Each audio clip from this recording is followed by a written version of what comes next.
Good morning once again to our daily practice sessions. ഇന്ന് ഒരു beautiful day ആണ്. So appreciate your mind, your self very much.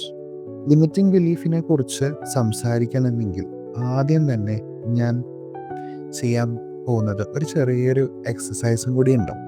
Okay, ഒന്ന് ഭൂമിയിരുന്നേ, എന്നിട്ട് പറയുക I am confident. ഇനി ഒന്ന് നേരെ ഇരുന്നേ, നിവർന്നിരുന്നേ, എന്നിട്ട് ഇനി ഒന്ന് പറയാം ഐ ആം കോൺഫിഡൻറ്റ്. നമ്മൾ ജനിക്കുമ്പോൾ നമ്മൾ പലപ്പോഴും പഠിച്ചു വരുന്ന കാര്യങ്ങളാണ്. സോ ഈ 6 വയസ്സ് വരെ നമ്മൾ എന്തെല്ലാം കാണുന്നു, എന്തെല്ലാം കേൾക്കുന്നു, എന്തെല്ലാം അനുഭവിച്ച് ഫീൽ ചെയ്യുന്നു, എന്തെല്ലാം നമ്മൾ ടേസ്റ്റ് ചെയ്ത് മനസ്സിലാക്കുന്നു, മണത്തറിയുന്നു, നമ്മളുടെ 5 സെൻസസിൽ നിന്ന് നമ്മൾ എടുക്കുന്ന സെൻസറി ഇൻഫർമേഷൻ. ഇത് ചെയ്യാൻ പാടില്ല, അങ്ങനെ ചെയ്യണം, ഇത് ഇങ്ങനെ ചെയ്തു കഴിഞ്ഞാൽ എന്തായി തീരും, ഞാൻ ഇങ്ങനെയാണ് സംസാരിക്കേണ്ടത്.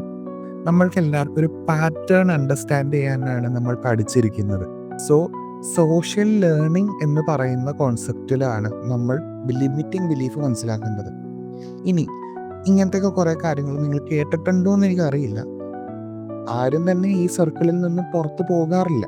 ഓക്കെ, അയ്യോ ഒട്ടിയിരിക്കണേണല്ലോ, എന്തു പറ്റി, ഒന്നും കഴിച്ചില്ലേ, വീട്ടിലൊന്നും തരാറില്ലേ, നിന്റെ അമ്മ നിന്നെ പട്ടിണി കിടത്തുന്നതാണ്, കളറില്ലല്ലോ, എന്ത് പറ്റി, നിനക്കെന്ത് പഠിക്കാൻ പറ്റണില്ലേ, പച്ചണ പണിക്ക് വല്ലതും പോയാൽ പോരെ, എന്തിനാ ഇത് വയ്യാവേലിയൊക്കെ എടുത്ത് തലയിൽ വെക്കണത്, ഞാൻ അന്നേ നിന്നോട് പറഞ്ഞതല്ലേ, പറഞ്ഞപ്പോൾ കേട്ടില്ലല്ലോ, ആ ഇങ്ങനെ ഇരിക്കും.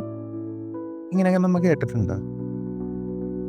ബേസിക്കലി എന്താ, ഇതെല്ലാം മറ്റുള്ളവരുടെ ഒപ്പീനിയൻസ് ആണ്, അവരുടെ ചിന്തകളാണ്.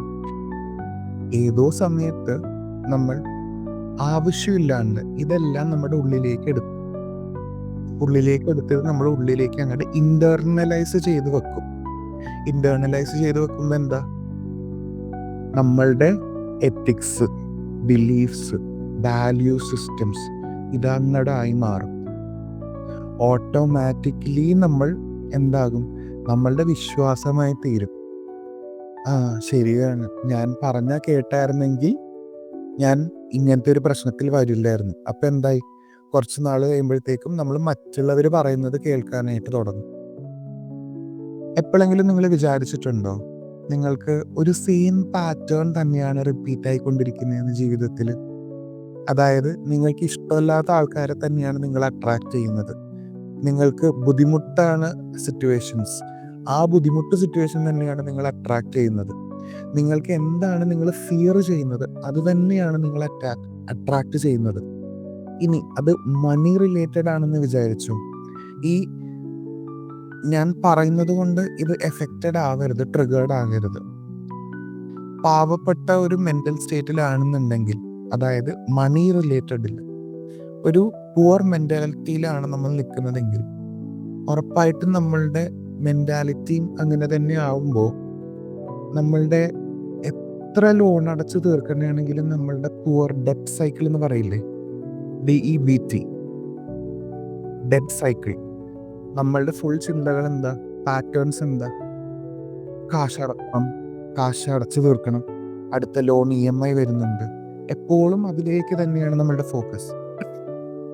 പെർഫെക്ഷനിസം നല്ലതാണോ?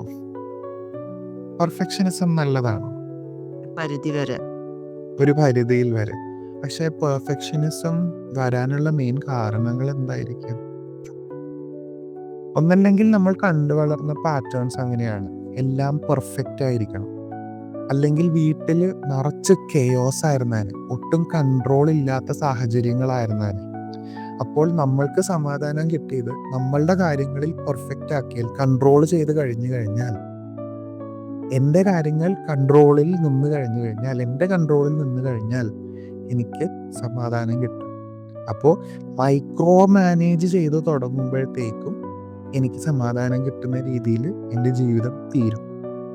ഞാൻ എന്ത് ചെയ്താലും എനിക്ക് മൈക്രോ മാനേജ് ചെയ്യാൻ പറ്റിയില്ല, എനിക്ക് മാനേജ് ചെയ്യാൻ പറ്റുന്നില്ല, എൻ്റെ കയ്യിൽ ഒതുങ്ങുന്നില്ല, അപ്പോൾ ഞാൻ ആ ടാസ്ക് ഞാൻ ചെയ്യത്തില്ല, വിട്ടുപിടിക്കും. പ്രോക്രാസ്റ്റിനേഷൻ എന്ന് കേട്ടിട്ടുണ്ടോ? മാറ്റി വെക്കുക. പിന്നീട് വീണ്ടും വീണ്ടും വീണ്ടും വീണ്ടും മുന്നോട്ട് മുന്നോട്ട് മുന്നോട്ട് മുന്നോട്ട് മാറ്റി വെക്കുന്ന കാര്യങ്ങൾ പ്രോക്രാസ്റ്റിനേഷൻ. പ്രോക്രാസ്റ്റിനേഷൻ അങ്ങനത്തെ കുറേ എലമെൻറ്റ്സ് ഉള്ളതാണ്. പെർഫെക്ഷനിസം ആണ് വൺ ഓഫ് ദ റീസൺസ് നമ്മൾ പ്രോക്രാസ്റ്റിനേറ്റ് ചെയ്യാനുള്ള മെയിൻ കാരണം. നിങ്ങൾക്ക് വരുന്ന ചേഞ്ചസ് ഉള്ളിലേക്ക് സ്വീകരിക്കാൻ റെഡിയായി നിൽക്കുക. ആ ചേഞ്ചസ് ഉള്ളിലേക്ക് എടുക്കുക. I want to receive the changes and I have received the changes.